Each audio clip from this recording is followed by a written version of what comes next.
i'tikaf di rumahnya Allah, meninggikan derajat kita bersama pembacaan kita pada Al-Quran. Dan kita awali dengan membaca Basmalah. Bismillahirrahmanirrahim. Allahumma inna nas'aluka ilman nafi'an wa rizqan tayyiban wa 'amalan mutaqabbalan. Allahumma anfa'na bima 'allamtana wa 'allimna bima yanfa'una wa zidna ilman. Amin ya Allah ya rabbal alamin. Hadirin wal hadirat, uhayyikum jami'an bi tahiyyatil islamil khalidah wa tahiyyatul islami salam. Assalamu alaikum warahmatullahi wabarakatuh. Alhamdulillahi rabbil alamin wa bihi nasta'inu ala umuri dunya waddin. Ashhadu an la ilaha illallah wa ashhadu anna Muhammad Rasulullah. Allahumma fasalli wa sallim wa barik ala sayyidina Muhammad sayyidil mursalin wa ala alihi wa sahbihi ajma'in, amma ba'du. Alhamdulillah, pagi ini kembali kita dibangunkan oleh Allah Subhanahu wa ta'ala. Hari ini puasa Tarwiyah, dan di hari yang penuh keberkahan ini mengaji di 10 hari pertama bulan Zulhijjah ini pahalanya lebih besar, lebih utama. Apalagi kemudian dari 240 rubuh Al-Quran yang diperintahkan Allah untuk ditadabburi, kita pagi ini mentadabburi rubuh ke 40. Berarti ada 200 rubuh lagi ya. Rubuh ke-40 itu adalah Quran Surat An-Nisa ayat 135, halaman 100 hingga 101. Kita akan baca bersama-sama ya, supaya tidak ngantuk.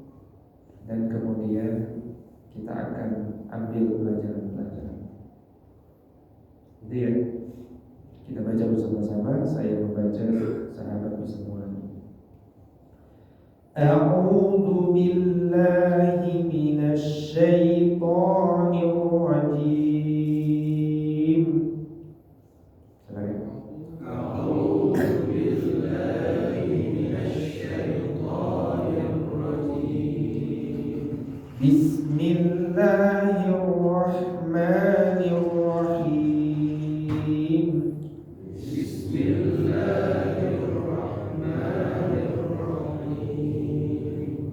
Ya ayyuhalladzina amanu, ya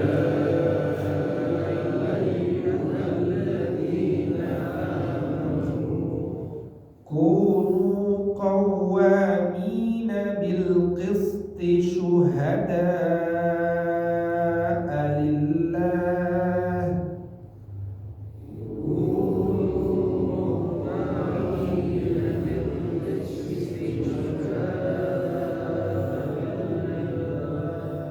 Walau ala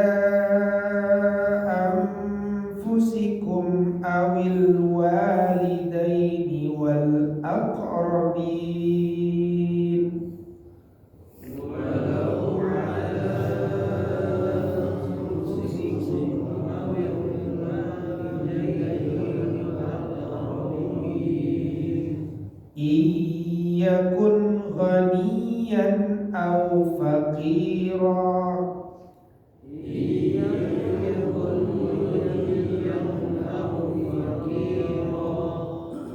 Fallahu awla bihima fala tattabi'ul hawa an ta'dilu.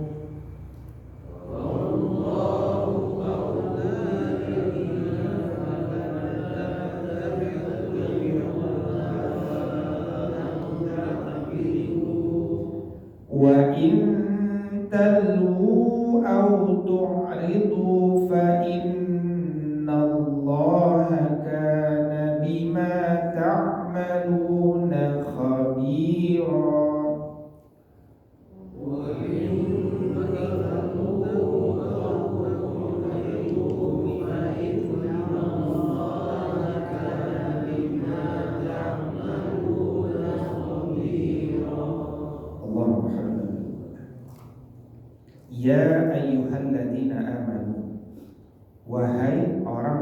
yang beriman. Masih ingat berapa kali terulang di dalam Al-Quran seruan kepada orang-orang beriman? Banyak ya? Diingatkan kembali ada 89. Kenapa perlu diingat? Karena artinya ada 89 perintah. Artinya ada 89 program kehidupan. Ya. Meskipun dari 89 ini belum tentu kita diberikan kesempatan untuk mengamalkannya, tapi minimal kita mempelajari ilmunya dan siap mengamalkan kalau amanah itu ditetapkan kepada kita. Dan di antara 89 perintah itu Allah berfirman, wahai orang-orang yang mengaku beriman, kunu, jadilah kalian qawwamina, sosok yang punya semangat qawamah, sosok yang punya semangat menegakkan. Ya, menegakkan apa? Bil qist. Al-qist itu maknanya adalah al-adl, menegakkan keadilan. Maka orang-orang beriman itu betul-betul kalian hanya disebut beriman kalau kalian menegakkan keadilan, bukan meruntuhkan keadilan. Syuhada'a lillahi, menjadi saksi karena Allah. Meskipun perasaanmu nanti gak enak. Kenapa? Satu, walau ala anfusikum, meskipun gara-gara menegakkan keadilan, gara-gara memberikan kesaksian, dampaknya kepada dirimu. Ya, mungkin dirimu akhirnya jadi ketahuan bahwa Anda bersalah. Awil walidaini, atau bahkan kedua orang tuamu jadinya salah. Seharusnya bisa ditutup-tutupi, tapi ternyata akhirnya bisa disalahkan sesuai tempatnya. Wal aqrabin, atau kerabat kalian. Nah, ini menjelaskan apa? Bahwa jadi manusia itu harus apa adanya, tidak boleh ada yang ditutupi. Makanya satu dari 70 al-kabair, dosa-dosa besar, itu adalah bersumpah palsu. Dan di depan mata kita ini kita menyaksikan satu kisah berawal dari film, ya, berawal dari pengakuan jin, berujung pada macam-macam sekarang. Ya, perkembangan terbaru adalah saksi yang diangkat ternyata palsu. Ya kan? Saya juga dengerinnya awal-awal ketika dia bersaksi itu aneh juga. Tapi kan remang-remang gelap. Iya, gelap. Tapi Anda bisa melihat matanya dengan jelas, melihat wajah dengan jelas. Jelas. Itu kita yang nonton aja cerita 8 tahun yang lalu padahal ini kan. Gelap. Nggak. Tapi Anda jelas, satu-satu saya jelas. Nah, itu dari jaraknya jauh 100 meter. Itu, dan sekarang akhirnya dia mengaku bahwa dipaksa penyidik, gitu kan. Penyidiknya polisi. Nah, ini sekarang diperiksa propam. Penyidiknya diperiksa, bapak korban diperiksa juga. Nah, entah kemana arahnya nih. Udah 4 versi kan. Di antara polisi kebingungan juga. Ya. Semua mantan-mantan polisi sedang bicara. Ya, mulai dari mantan Kapolri, mantan Wakapolri, mantan Kabar Eskrim. Artinya apa? Di antara para penegak keadilan terjadi kegaduhan di internal mereka.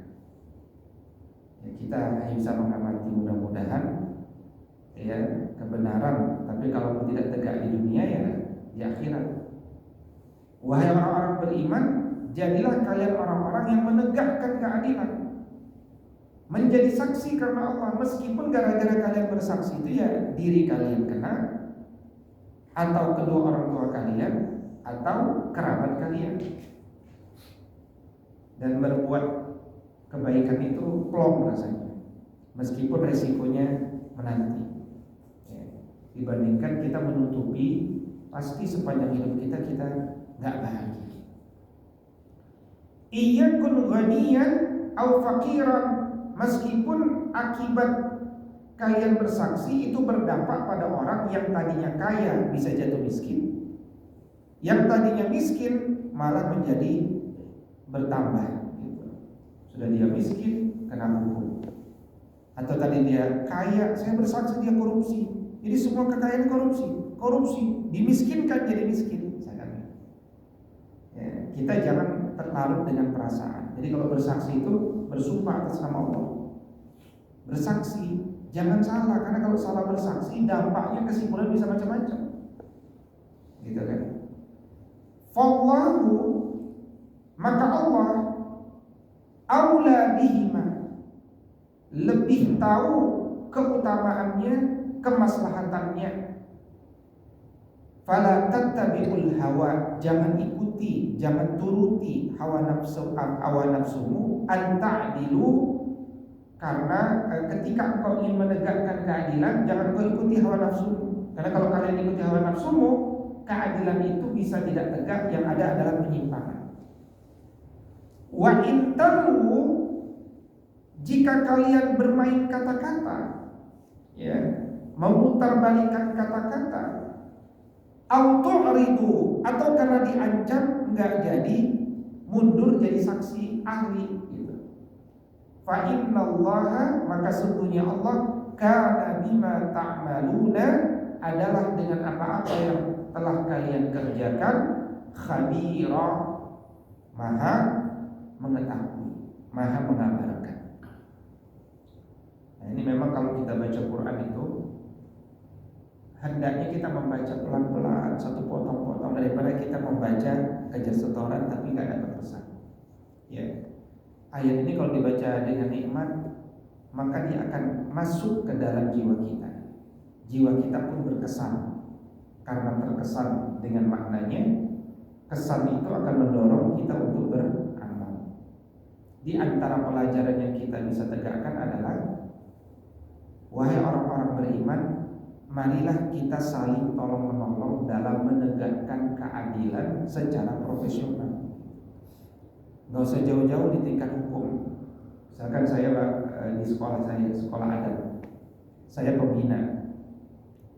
Anak saya sekolah di sekolah adat. Karena kalau kita buat sekolah anak kita di sekolah lain, berarti sekolahnya nggak terbaik gitu. Yang terlambat, maka ada satu konsekuensi. Misalkan dulu yang terlambat masuknya jam 6, dia masuknya jam 6:05, berarti terlambat, ada konsekuensi. Nah, anak pembina terlambat, gitu kan? Apa yang terjadi?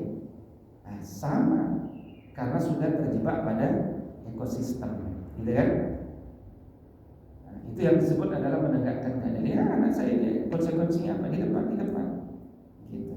Nah, itu yang disebut sebagai mari kita saling tolong-menolong membangun ekosistem menegakkan keadilan secara profesional. Saya misalkan menginterview guru yang ingin mengajar, siap-siap kan? Setelah sekian lama dia mengajar, 1 semester bagi rapor. Saya berarti wali murid, ya kan? Nah, apa guru yang baik ketika wali murid datang, bapak ibu datang mengambil rapor? Wali murid, guru yang baik adalah guru yang bisa menganalisis murid dan orang tuanya, kekurangan orang tuanya, ya kan? Nah, saya pembina yang menginterview. Nah, tiba-tiba gurunya, enggak, udah bagus, berarti guru itu nggak bagus. Karena guru yang bagus adalah guru yang bisa membedakan mana posisi dia ketika interview. Dan udah selesai interview kan? Nah, sekarang masanya dia adalah memberikan analisis dan evaluasi komprehensif selama 1 tahun dalam posisi saya sebagai orang tua, bukan sebagai pembina. Nah, ekosistem seperti itu harus dibiasakan dibangun dengan tanpa baper. Tidak boleh falatattabi'ul hawa an ta'dilu. Jangan ikuti hawa nafsu dalam menegakkan keadilan. Nah, berjuang itu pasti penuh resiko, tapi Allah akan berikan jalan kemudahannya. Ya. Saya diberikan satu amanah SK memperbaiki satu organisasi. Waktunya tapi cuma 2 tahun. Maka laksanaannya harus lulus gitu. Kalau nggak lulus ya nggak selesai 2 tahun, berarti prestasi saya nggak bagus. Tapi akibat dari jalan lulus itu banyak yang merasa terganggu, ya, mendatangkan polisi, pengacara, wartawan bodrek dan seterusnya. Nah itu semua yang disebut sebagai resiko perjuangan. Selama kita berada pada jalur yang benar, standar yang benar, kita akan selamat. Nah itu aja kata kunci. Ya, nah itu kisah-kisah dulu lah. Tapi siapapun kita pasti pernah diberikan penugasan. Selama penugasan itu berbasis standar ilmu, maka siapapun yang mencoba mengganggu, kita akan selalu aman. Tapi begitu kita tidak pakai standar yang kita dalam berjuang itu akan dijadikan dalil oleh yang lain. Tuh dulu dia begitu. Nah, itulah pentingnya dalam kehidupan itu bergerak dengan standar. Maka kalau kalian dapat risiko, maka Allah akan berikan jalan-jalan kemudahannya. Ini pelajaran yang kedua. Pelajaran yang ketiga, jangan engkau tutupi kebenaran karena pengaruh perasaan. Ini yang disebut jangan bawa perasaan dalam menegakkan keadilan. Karena membawa perasaan itu cenderung membuat kebohongan. Akhirnya lisan kita bohong. Nah sekarang ini ada yang disebut lie detector. Kita bohong udah langsung ketahuan, bunyinya beda. Itu baru di dunia. Gimana nanti di akhiratnya Allah? Ya sudah, pokoknya kalau udah terjadi, ya udah terjadi. Nasib namanya. Gak usah ditutup-tutupi karena yang ditutup-tutupi itu pasti akan membuat diri kita nggak nyaman sepanjang hidup. Sekarang berapa banyak tentara-tentara Amerika yang depresi, stres karena dulu pernah membunuh anak-anak, memperkosa wanita di Irak dan seterusnya. Ya, nah ini hatta orang-orang tidak beriman pun jiwa nurani, fuad mereka bergolak. Baik, itu pelajaran yang pertama. Kita lanjutkan lagi pembacaannya. Ya ayyuhalladzina amanu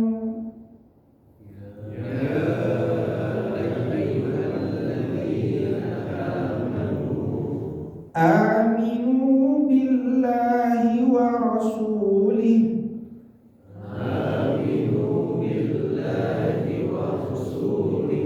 wal kitabil ladzi nazzala ala rasulih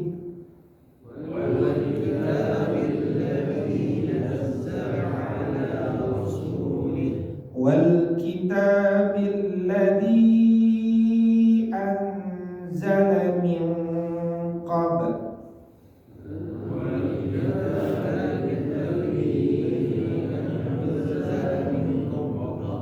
wa man yakfur billahi wa malaikatihi wa kutubihi wa rusulihi wal yawmil akhir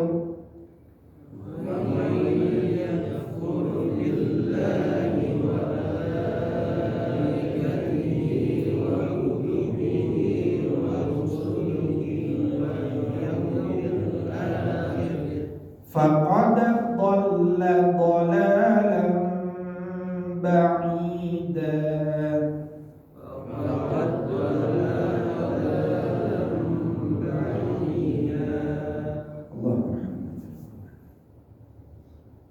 Di rubuh ini ada perintah kepada orang beriman yang kedua.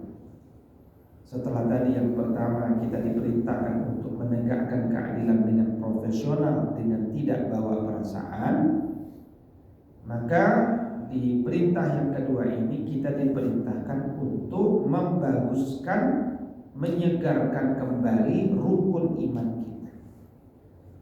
Wahai orang-orang beriman, ya ayyuhalladzina amanu aminu billahi wa rasulih, berimanlah kalian kepada Allah dan Rasulnya. Jadi kalau ada kalimat wahai orang-orang beriman, berimanlah kalian, kan udah beriman, iya kan? Karena dipanggil wahai orang-orang beriman. Tapi Allah perintahkan berimanlah kalian. Yang pantas kan sebenarnya wahai manusia ayyuhan nas aminu billah, itu nyambung ya. Tapi kalau ya ayyuhalladzina amanu aminu billahi wa rasulih, tentu orang bertanya, kan saya sudah beriman. Nah, maka makna iman yang kedua itu artinya apa? Tingkatkanlah imanmu, sempurnakanlah imanmu, ya, segarkanlah kembali imanmu, jadidu imanak, perbaharuilah imanmu. Iman itu harus terus-menerus diperbaharui dan disegarkan.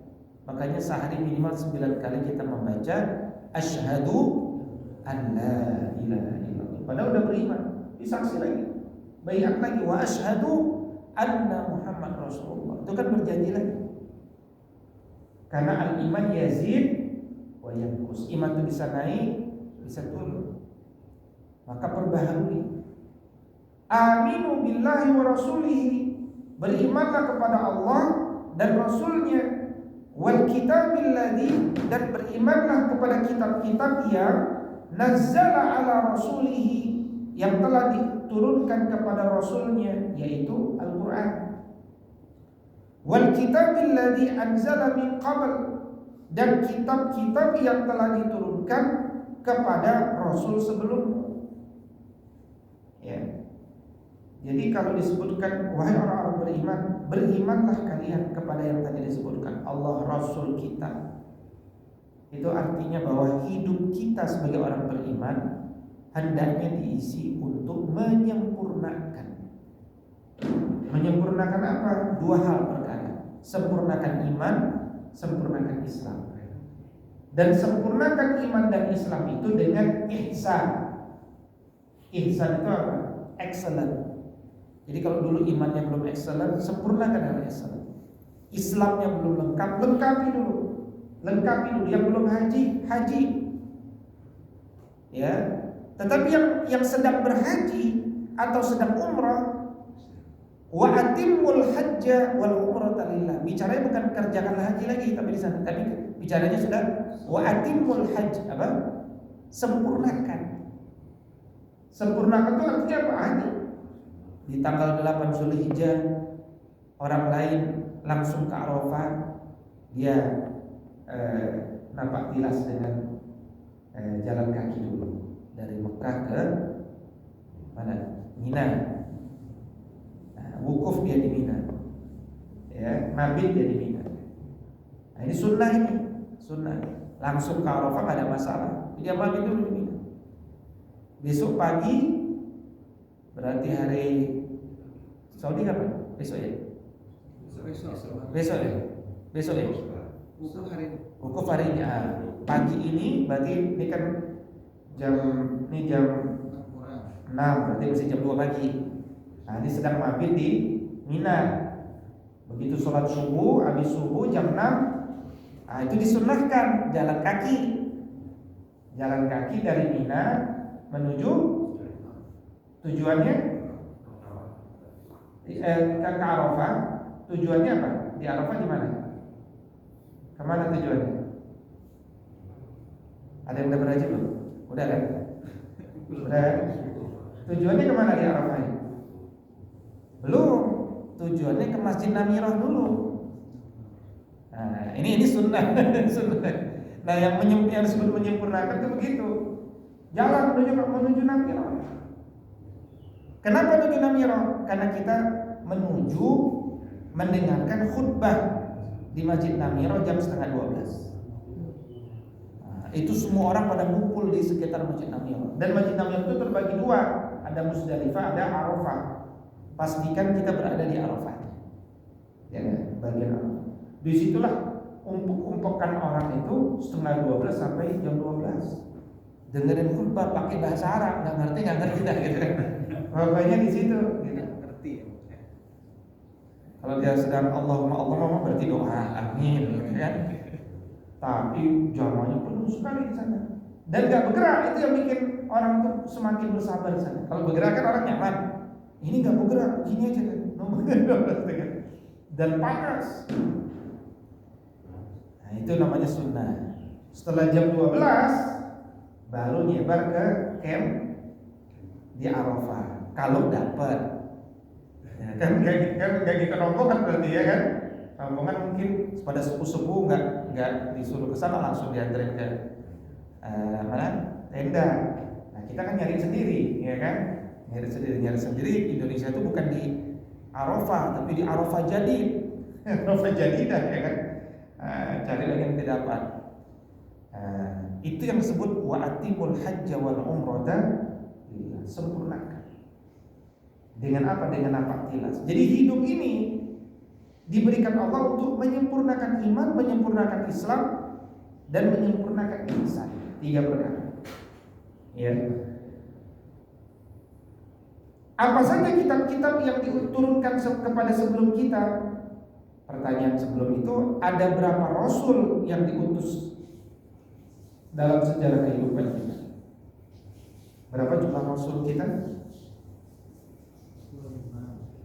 Rasul 313 halaman. 313 itu pilihan dari berapa nabi? 124.000 nabi. Dari 124.000 nabi itu ada 28 sosok minimal di dalam Al-Quran. Dari 28 itu ada 25 yang ada namanya. Yang gak ada namanya itu ada Nabi Daniel, Nabi Samuel, Nabi Khadir, Nabi Yusha bin Nun, dan seterusnya. Ya, ada 3 nabi yang sebagiannya dibunuh dalam surat Yasin, Habib An-Najjar, dan seterusnya. Ya. Maka ada 124.000 nabi, ada 313 rasul. Yang diketahui kitabnya adalah ada Taurat kepada Nabi Musa, Zabur kepada Nabi, apalagi Suhuf Ibrahim, Injil kepada Nabi Isa, dan Suhuf kepada Ibrahim. Ini diantara yang kita tahu. Kita beriman kepada Injil, kita beriman kepada Taurat, kita beriman kepada Suhuf, ya, kita beriman kepada Zabur, ya. Itu adalah kitab-kitab yang diturunkan kepada sebelumnya. Selama dia asli, maka kita beriman. Kalau tidak asli, berarti dia bukan kitab suci. Gitu. Wa may yakfur billahi, siapa yang kufur kepada Allah, malaikatnya, kitab-kitabnya, rasul-rasulnya, dan hari akhir, faqad dhalla dhalalan ba'ida, maka dia telah berada pada kesesatan yang. Baik, kita lanjutkan. Kita baca bersama-sama. Saya baca sahabat kembali.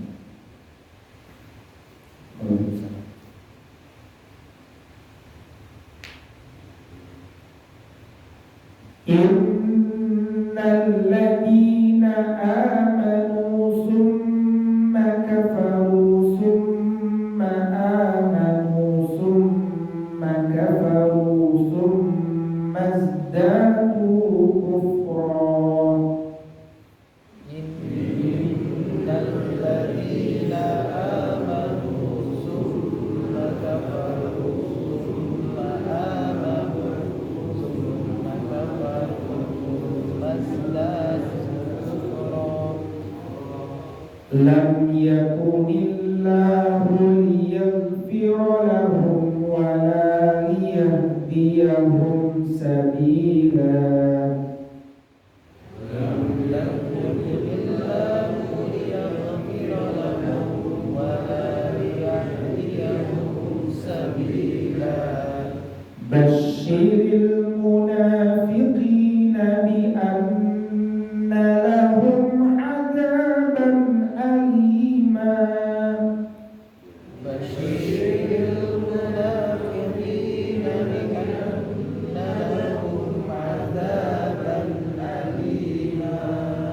Alladzina yattakhiduna al-kafirina awliya'a min dunil mu'minin.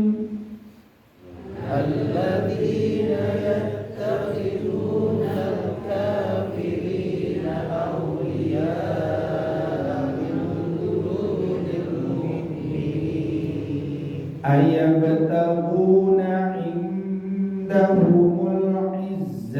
فإن العزة لله جميعا يبتغون عندهم العزة فإن العزة لله جميعا وقد نزل عليكم في الكتاب أن إذا سمعتم آيات الله وقد نزل عليكم في الكتاب أن إذا سمعتم آيات الله يكفر بها ويستهزأ بها فلا تقعدوا معهم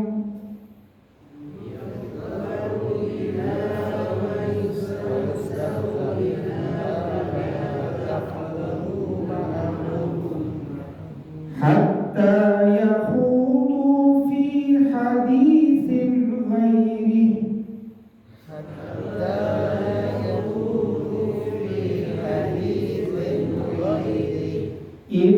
إنكم إذا مثلهم إن الله جامع المنافقين والكافرين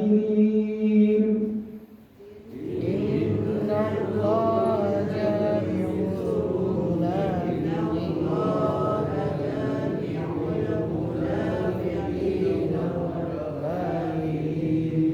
إن الله جامع المنافقين والكافرين في جهنم جميعا إن الله جامع المنافقين والكافرين في جهنم جميعا. Orang-orang beriman itu pelajarannya pertama adalah harus istiqomah, tidak boleh berubah-ubah. Ya, apalagi kalau perubahannya ekstrim. Hari ini beriman, habis itu kafir. Besok beriman, habis itu kafir. Maka bertambahlah kekufuran. Maka kafirnya bertingkat-tingkat. Ada yang murtad, kafir juga. Tapi ada yang mengkufuri ayat-ayat Allah, dia masih beriman. Enggak betul itu ayat itu. Yang menarik adalah contoh di dalam surat Al-Baqarah. Kita sudah pernah membaca bahwa ada orang nanti di nerakanya Allah, dia tidak berdiri la yaqumu kama yaqumul ladzina yatakhabbathu asyaitanu minal mas.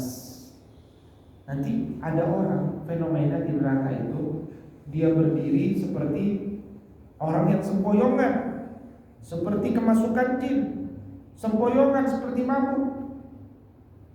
Masih ingat apa penyebabnya? Lanjutannya apa? Orang itu pas hidup dia sering ngisi ceramah, sering kampanye, sering menyampaikan sesuatu yang isinya jual beli itu sama loh sama riba. Itu cuma beda nama doang, itu mah sama-sama aja, sama-sama riba. Nanti sekarang mulai muncul nih ceramah-ceramah aneh, ya kan? Itu bank syariah itu sama aja, itu riba juga. Nah, padahal mengubah dari tadinya riba kepada halal itu adalah mengubah akadnya jadi jual beli. Maka Allah berfirman di ayat-ayat selanjutnya, wa ahallallahu al-bai'a wa harrama riba. Yang jual beli itu haram, yang jual beli itu halal, yang apa tadi? Yang riba itu haram. Jadi kalau kita punya akad, tak perlu di bank syariah, akad-akad yang di masyarakat, akad pinjam-meminjam seterusnya. Sebelumnya kita udah keburu pakai akad riba. Maka apa yang kita lakukan? Rubah akadnya jadi jual beli. Jual beli itu bisa macam-macam bentuknya. Bisa sewa menyewa, bisa biaya administrasi penitipan, atau bisa jual beli langsung, jual beli dengan kredit, atau kerja sama bisnis, tergantung. Rubah, pokoknya yang kaitannya dengan jual beli, bukan pinjam meminjam. Maka kalau orang itu tidak istiqomah, ya, maka akan bertambahlah kekufurannya. Dan orang itu kalau sampai dia wafat tidak dalam kondisi bertaubat kepada Allah, maka lam yakunillahu liyaghfira lahu. Allah tidak akan mengampuni dosa-dosa mereka, wala liyahdiyahum sabila, dan tidak akan tunjuki jalan mereka.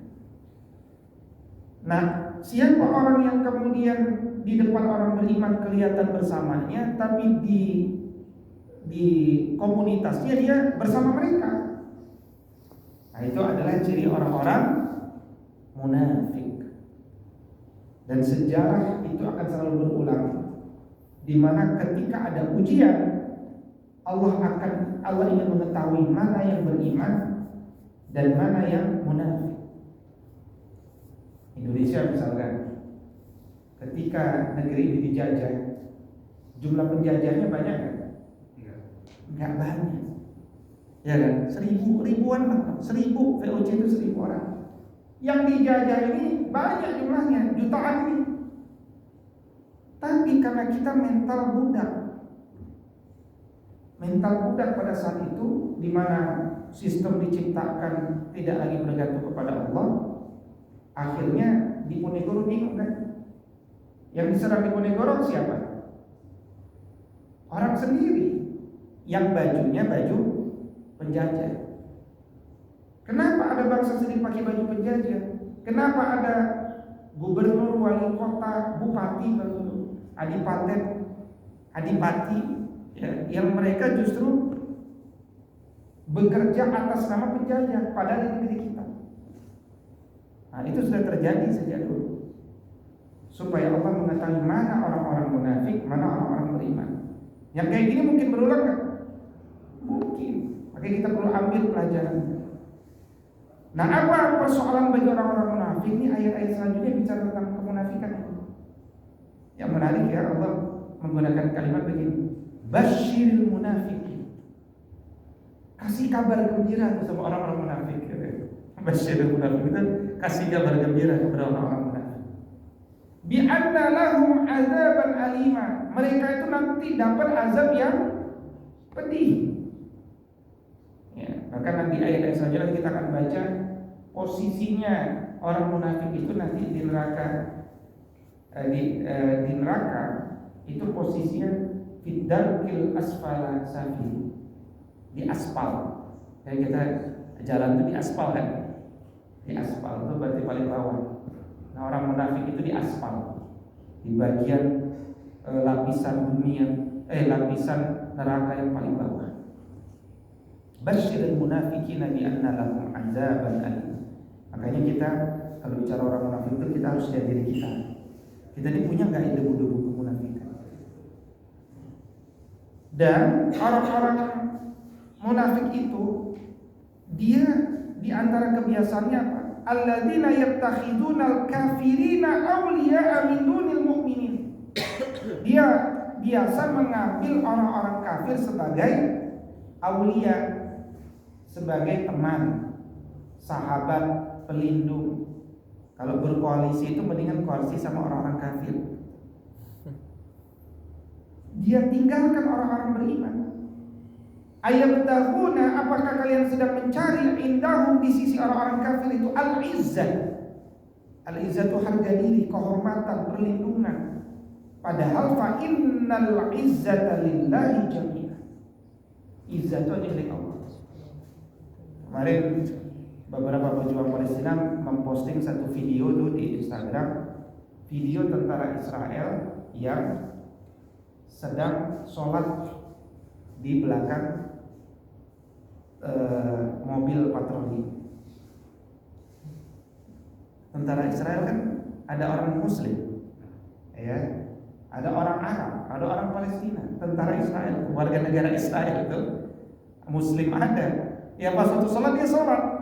Di video itu menceritakan, Anda sholat tapi Anda membunuh saudara Anda, ya kan?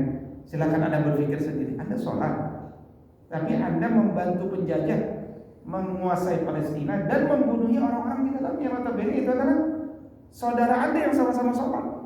Itu videonya antagonis. Dan banyak orang-orang yang khawatir kehilangan pekerjaan atau mereka yang tercuci kepalanya. Yang menarik itu adalah yang tercuci kepalanya, bahwa negara ini harus dijaga atas nama nasionalisme.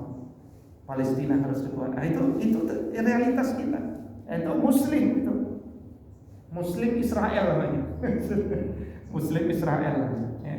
Jadi kalau kita doa Allahumma harril Masjidil Aqsa minal Yahudil mu'tadin al-ghasibin. Ya Allah, bebaskanlah Palestina dari Yahudi yang berlebihan, yang menjajah. Nah, kita belum berdoa, ya Allah. Ada yang lupa itu doanya, ya Allah. Ya, bebaskanlah Palestina dari Muslim yang sama-sama sholat, tapi dia membunuh kami di Palestina. Gitu ya, kan nggak termasuk. Kan kita cuma minal Yahudil mu'tadin al-ghasibin. Ya, bagaimana dengan minal Muslim al-mu'tadin al-ghasibin? Ya, dan itu realitasnya terjadi seperti itu. Ya, maka orang-orang munafik itu cirinya adalah sering memperolok-olok ayat-ayat Quran. Apakah kalian kalau melihat ada orang-orang mengolok-olok ayat Quran, misalkan Israel sama ayat Quran itu diolok-olok tuh, dimain-main. Terus kalian mau duduk sama mereka, ya? Fala taqudu ma'ahum, jangan duduk sama mereka hatta yakhudu fi hadisin ghairi, sampai mereka berhenti memperolok kita dan dia bahas topik yang lain. Ini bukan masalah memperolok. Apakah kalian mau duduk dengan orang-orang yang membunuh saudara kalian? Kalian jadi tentara di bawah komando mereka. Nah, ini berat. Maka orang yang seperti itu, innakum idan misluhum. Innakum idan, maka sesungguhnya kalian dengan demikian misluhum, sama seperti mereka. Innallaha jami'ul munafiqina wal kafirina, sesungguhnya Allah mengumpulkan orang munafik dan orang kafir fi jahannam, di neraka jahannam, jami'a, ngumpul satu bareng, dikoalisikan oleh Allah di neraka jahannam. Wal iyadu billah. Maka pelajarannya, berdoalah kita agar mudah-mudahan kita selalu istiqomah. Gerakkanlah jiwamu agar selalu tunduk kepada Allah. Dan takutlah diri kita menjadi orang-orang munafik, karena orang munafik dan orang kafir dikumpulkan di tempat yang sama-sama di neraka Allah.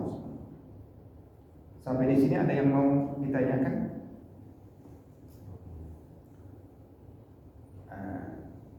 Terakhir, saya tidak akan baca ini, kita ambil pelajaran-pelajarannya aja. Jangan menjadi seorang penjilat dalam kehidupan. Seorang yang bersama kebenaran dan menegakkan kebenaran, dia jalurnya itu bukan jalur asal babak senang. Tapi memang di dalam dunia bisnis, saya dulu pernah punya CEO.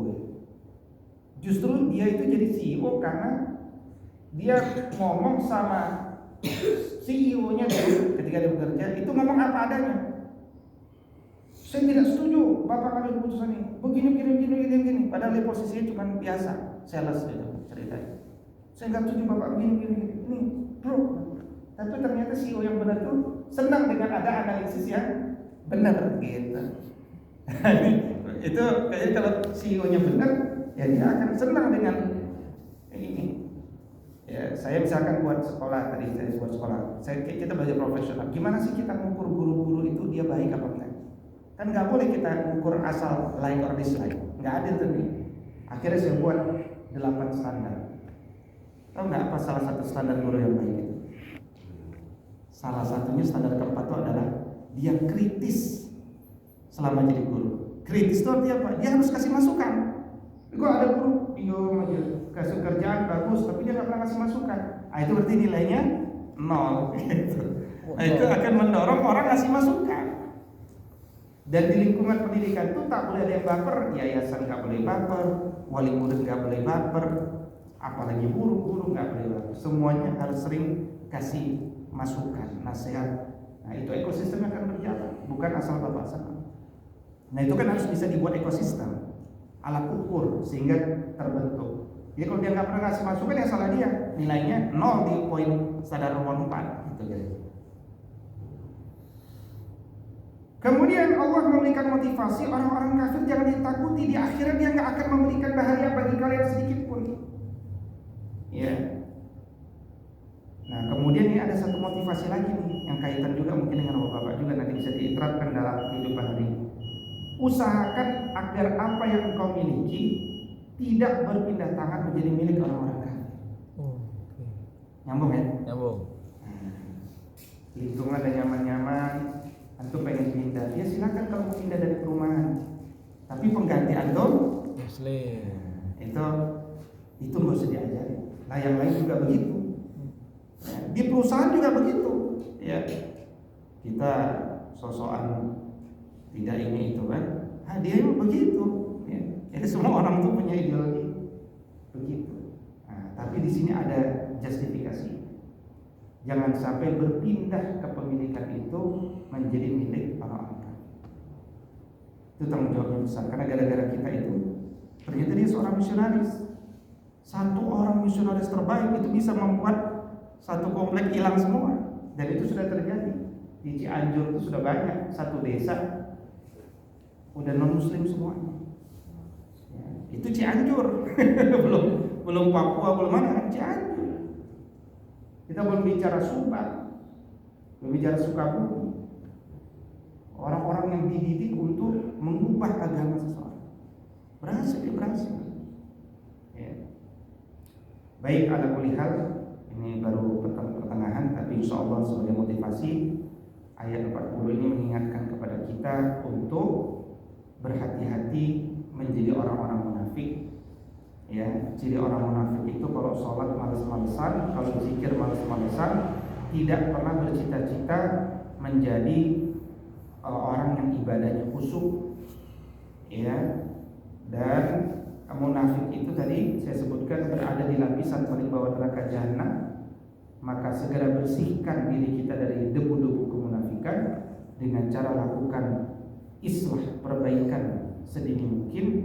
Mudah-mudahan Allah Subhanahu wa taala wafatkan kita dalam kondisi husnul khatimah. Amin ya Allah ya rabbal alamin. Aku qouli hadza wa astaghfirullah li wa lakum. Demikian materi kita pada pagi ini.